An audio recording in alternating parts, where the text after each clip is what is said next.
Hey everyone! I just want to give you a tour sa isa naming project here at Tanza Garden Villa here at Tanza. So, this is a duplex B unit and so far, ito na yung mga nagawa namin. So, we are in the finishing stage already. So, makikita niya na ginagawa na namin yung mga painting. So, nag-skim coat na kami and preparation na para sa ating primer and sa paglagay ng final paint para sa buong bahay. So, as you can see, medyo sobrang dirty yung ating site ngayon because of the very busy na ginagawa natin as of now. There's the kitchen. So, nailagay na rin namin yung aluminum cabinets. There's the pantry. Tapos, ito yung garage area. So, there you go.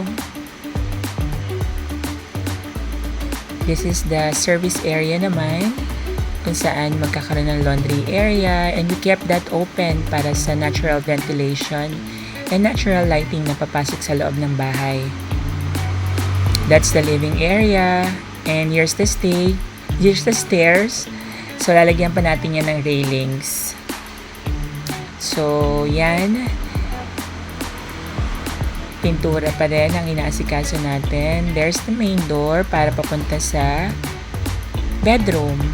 There's only one bedroom in the second floor, which is for the master's bedroom. Kasi this house belongs to a husband and wife, a couple. So, gusto nila na sa second floor is entirely their bedroom kasi malaki raw yung extended family nila. So, most of the time, napupunta raw sa bahay nila and they all want to share together one room.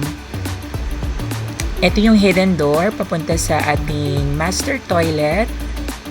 So, here, dyan natin ilalagay yung toilet bowl and dito naman yung shower area and that is the lavatory area. So, ang laki, no? Diba? And here is the master closet. So, walk-in closet. So, nandito yung mga damit and things ng ating couple.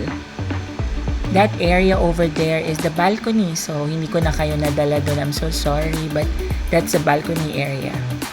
So, palabas na tayo ulit here.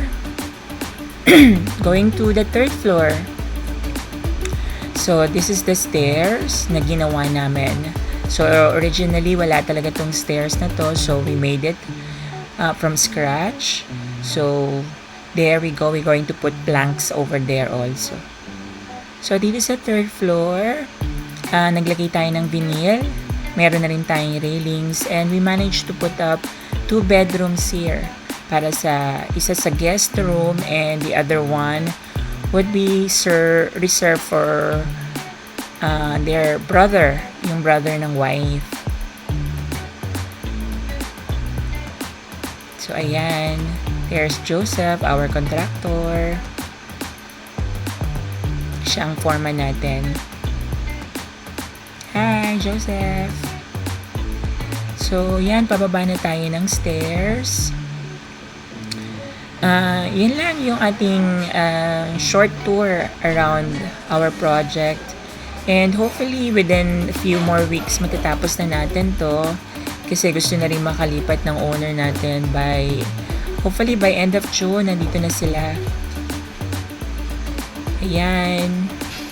Pababa na tayo. So, sa mga gusto magpagawa ng kanilang dream houses, and magpa-renovate and extension, so, andito lang kami para sa inyo. Kaya, don't forget to contact us for your inquiries. Bye everyone! Thank you!